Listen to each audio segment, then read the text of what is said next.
राजेश अपने कमरे में गहरी नींद में सोया हुआ था।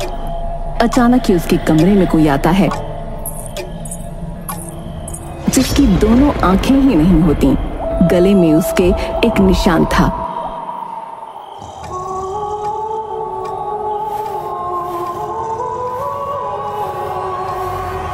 तभी राजेश की नींद खुल जाती है और वो उसे देखकर घबरा जाता है। वो बोलना चाहता था लेकिन कुछ भी बोल नहीं पाया और उठने की कोशिश करने पर भी नाकामयाब रहा। तभी वो साया उसकी गर्दन पकड़कर उसे हवा में उठा देता है। राजेश पसीने से लथपथ था। वो साया उसे एकदम से नीचे पटक देता है।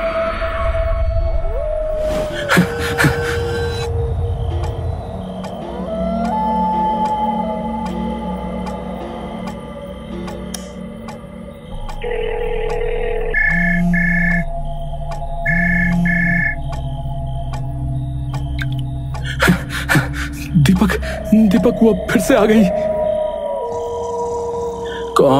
कौन आ गई यार? फिर वो अपने सपने के बारे में दीपक को सारी बात बताता है। अरे यार तू भी ना कुछ ज्यादा ही सोचता है। एक सपना ही तो था बस। अब सो जा चुपचाप यार, और मुझे भी सोने दे यार।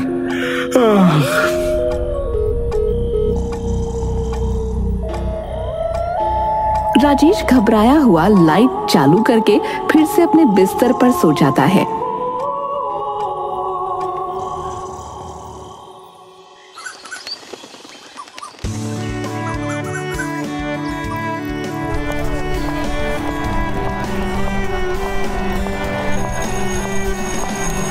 हे गाइस, तुमने सुना सोनम कहीं नहीं मिल रही? राजेश, दीपक और रजत तीनों एक दूसरे की तरफ देखते हैं। तो क्या हुआ? बड़े घर की बेटी है, होगी अपने किसी बॉयफ्रेंड के साथ। और राजेश रात वाले सपने के बारे में अब किसी से कुछ बात नहीं करता, लेकिन वो दिन भर बहुत परेशान सा था। ए गाइस, मैं तो आज रात 24/7 पब में जा रहा हूँ। तुम में से कोई चलेगा?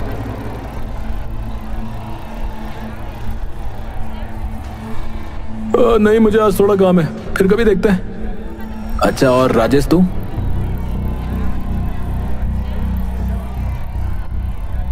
राजेश तो पहले से ही डरा हुआ था।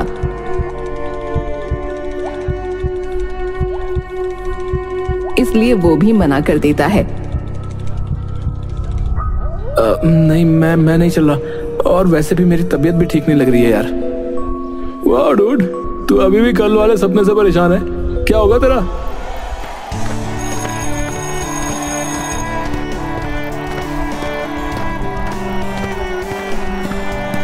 फिर दीपक अपने प्लान के मुताबिक 24/7 पब में जाता है।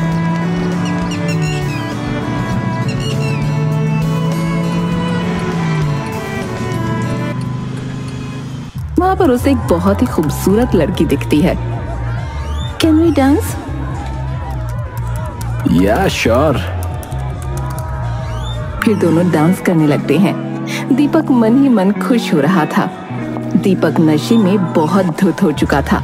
फिर वो रात को 3 बजे अपने घर के लिए निकलता है। पार्किंग में उसे वही लड़की दिखती है जिसके साथ वो डांस कर रहा था।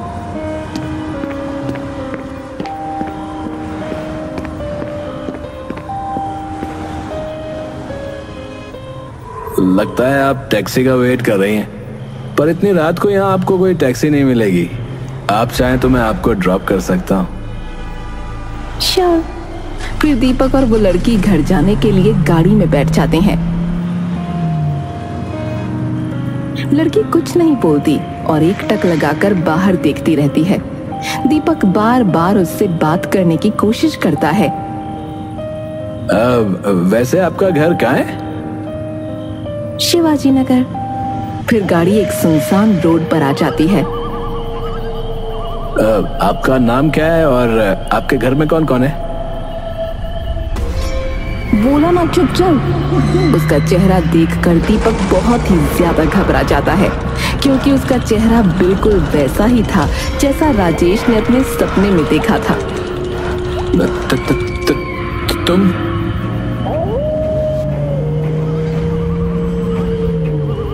फिर दीपक गाड़ी का गेट खोलने की कोशिश करता है, लेकिन गेट नहीं खुलता। तुम्हें क्या लगा था कि तुम बच जाओगे? तुमने मेरे साथ जो किया उसकी सजा तुम्हें नहीं मिलेगी। मुझे माफ कर दो, मुझे माफ कर दो।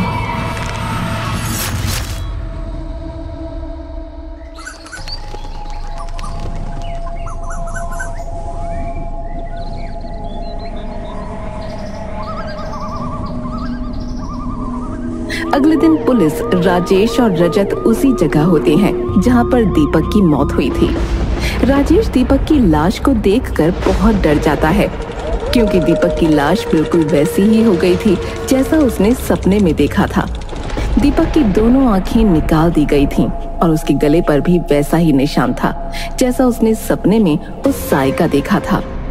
रजत, इसकी लाश बिल्कुल मेरे सपने में जैसा मैंने साया देखा था उसी के जैसे लग रही है यार। रजत भी थोड़ा घबरा जाता है। क्या बात कर रहा है? मैं सच कह रहा हूँ यार, हो सकता है कि वो हमसे बदला ले रही है। राजेश की बात सुनकर रजत भी डरा हुआ था।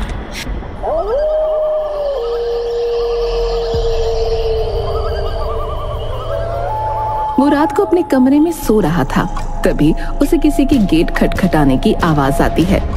रजत की आंख खुल जाती है और वो घबरा जाता है। इतनी रात को कौन होगा?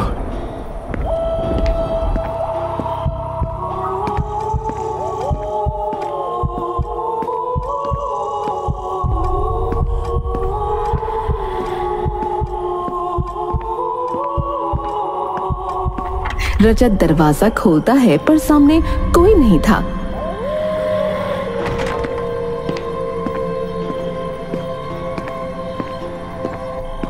फिर रजत अपने कमरे में चला जाता है। तब कमरे की लाइट बंद थी। अरे ये लाइट तो मैं चालू करके गया था, बंद कैसे हो गई? खैर, वैसे भी मैं कहां लाइट चालू करके सोऊंगा। फिर वो जाकर अपने पलंग पर सो जाता है।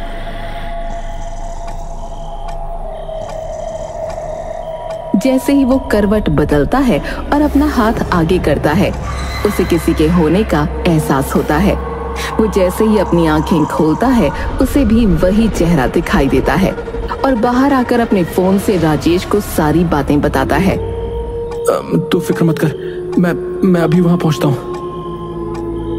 रजत जैसे ही फोन रखकर पीछे पलटता है तो वही चेहरा उड़ते हुए उसकी तरफ आगे बढ़ता है।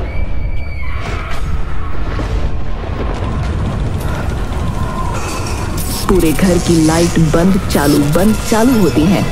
रजत अपनी जान बचाने के लिए घर से बाहर भागने की कोशिश करता है।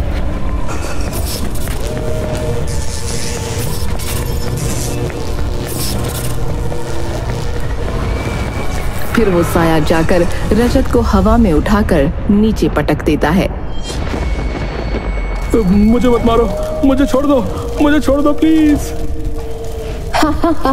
मैंने भी तुम लोगों से ऐसे ही भीख मांगी थी, पर तुमने मेरी बात नहीं मानी। अब मैं तुम्हारी बात क्यों मानूं? फिर रजत पास ही चल रही अंगीठी में से एक लकड़ी निकालता है और साय के सामने कर देता है। तब वो साया गायब हो जाता है।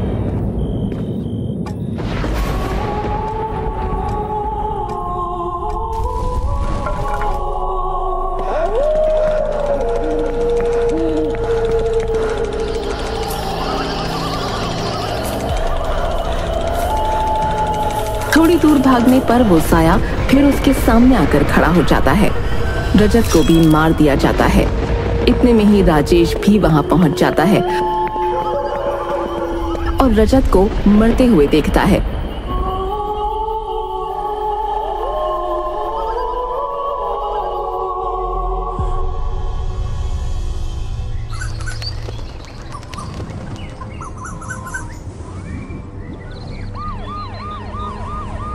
अगले दिन पुलिस उस जगह पर थी जहां रजत की लाश थी। बड़ी अजीब बात है सर, कुछ दिनों पहले इसके दोस्त की भी ठीक इसी तरह से मौत हुई थी, और अब ये भी। बात तो सोचने वाली है, पर एक हफ्ते में दो मौत, यह बहुत अजीब बात है ना? कहीं ये किसी सीरियल किलर का तो काम नहीं? नहीं रे शर्मा, बात तो कुछ और ही है।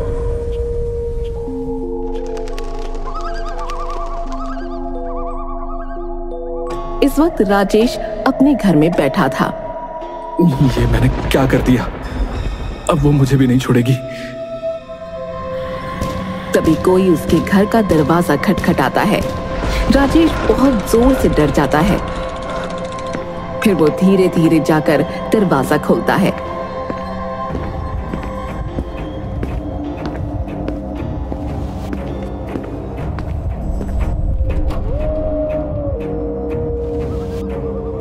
तो देखता है कि सामने पुलिस खड़ी है।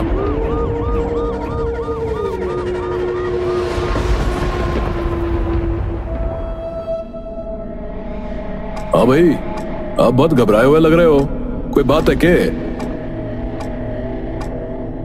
सर, जिसके 2 दोस्त चल बसे हो उसके लिए इससे बुरी बात और क्या हो सकती है? मिस्टर राजेश, जैसे उस खूनी ने आपके दोनों दोस्तों को मार डाला ना, मुझे डर है कि कहीं उसका अगला शिकार तुम ना बन जाओ। मुझे बचा लीजिए। वो खूनी नहीं है, वो एक साया है जो हमें मारना चाहता है। क्या बात है? मुझे पूरी बात बताओ। फिर राजेश पुलिस को सारी बात बताता है।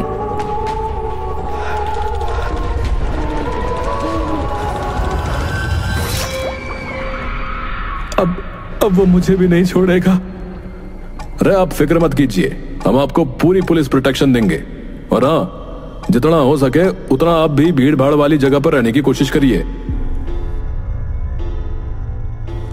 अगले दिन राजेश कॉलेज चला जाता है, जहां पर राजेश को मीनाक्षी मिलती है। राजेश, हमारे ग्रुप के 2 लोग मारे जा चुके हैं और सोनम, उसका तो कुछ पता ही नहीं। अब बचे हम दोनों, तो क्या? नहीं, तुम नहीं, सिर्फ मैं। अब अगली बारी मेरी है मीनाक्षी। क्या मतलब?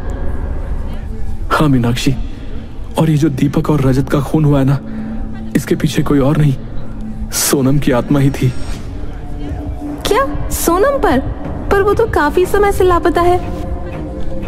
लापता नहीं है, वो मारी जा चुकी है। उस दिन जब सोनम को अपने किसी कजन की बर्थडे पार्टी में जाना था और वो जल्दी कॉलेज से निकल गई थी, तब हम तीनों भी उसका पीछा करते हुए चले गए थे और उसकी कार को लोड स्ट्रीट पर रुकवाकर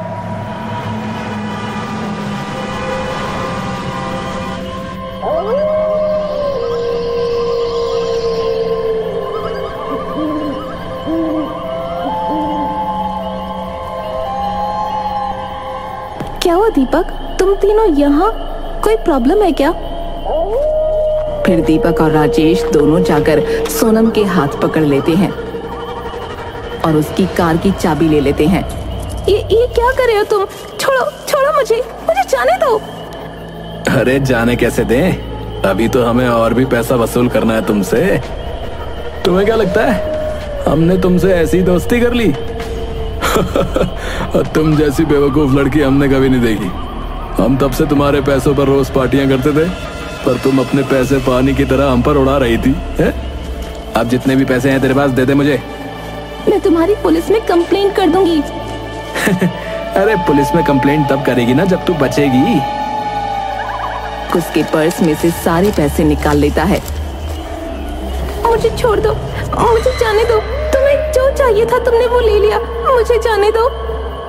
हाँ, अगर अब तुम्हें जाने दिया तो तुम जाकर पुलिस को हमारे बारे में बता दोगी।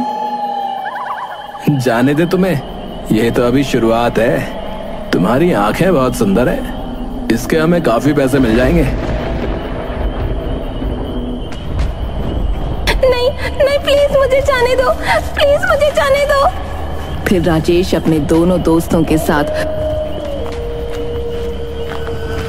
उसकी दोनों आंखें निकाल लेते हैं। सोनम जोर जोर से चीख रही थी, मुझे जाने दो प्लीज, मैं किसी से कुछ नहीं कहूंगी। फिर राजेश सोनम का गला पकड़कर उसे हवा में उठा देता है और तब तक नहीं छोड़ता जब तक कि वो मर नहीं गई। और फिर उसकी लाश को लोटस स्ट्रीट में एक बड़े से पेड़ के नीचे दफन कर दिया। तुम इतने घटिया हो सकते हो, मैंने कभी सपने में भी नहीं सोचा। मुझे माफ कर दो मीनाक्षी। मुझसे माफी मांगने से क्या होगा? गलती तो तुमने सोनम को मारकर की है। और मीनाक्षी वहां से चली जाती है।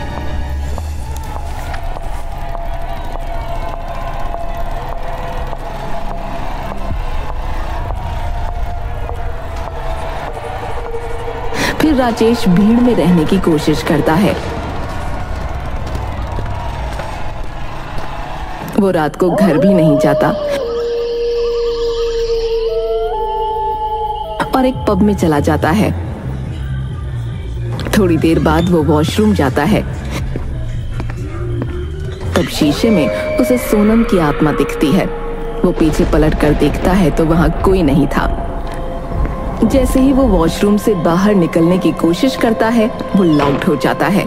फिर धीरे धीरे बेसिन से पानी टपकने की आवाज आती है। राजेश जैसे ही पीछे पलट कर देखता है तो वहां सोनम की आत्मा खड़ी थी। राजेश पसीने में पूरा भीग चुका था। सोनम मुझे माफ कर दो, मुझे जाने दो, मुझसे बहुत बड़ी गलती हो गई। गलती हो गई? तू कहता है तुझसे गलती हो गई? अरे गलती मुझसे हुई थी जो मैंने तुम जैसों को अपना दोस्त माना।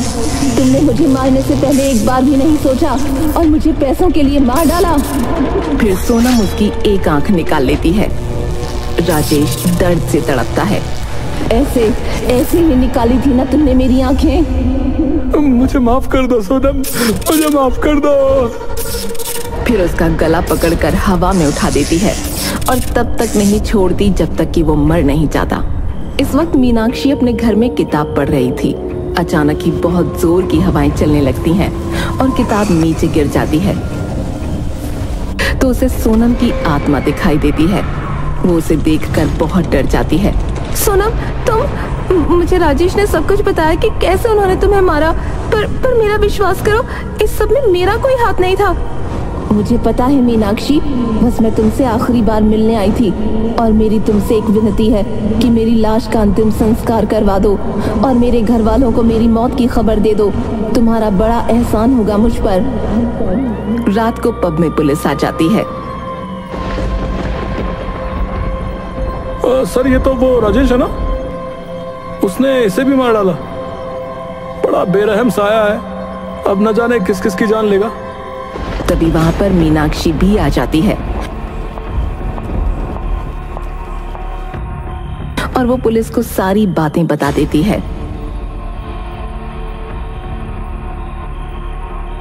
क्या? हाँ इंस्पेक्टर साहब, और उसकी लाश लोटस स्ट्रीट में एक पेड़ के नीचे दफन है। फिर मीनाक्षी सोनम के घर वालों को भी उसकी मौत की खबर देती है और सभी मिलकर उसका अंतिम संस्कार करते हैं।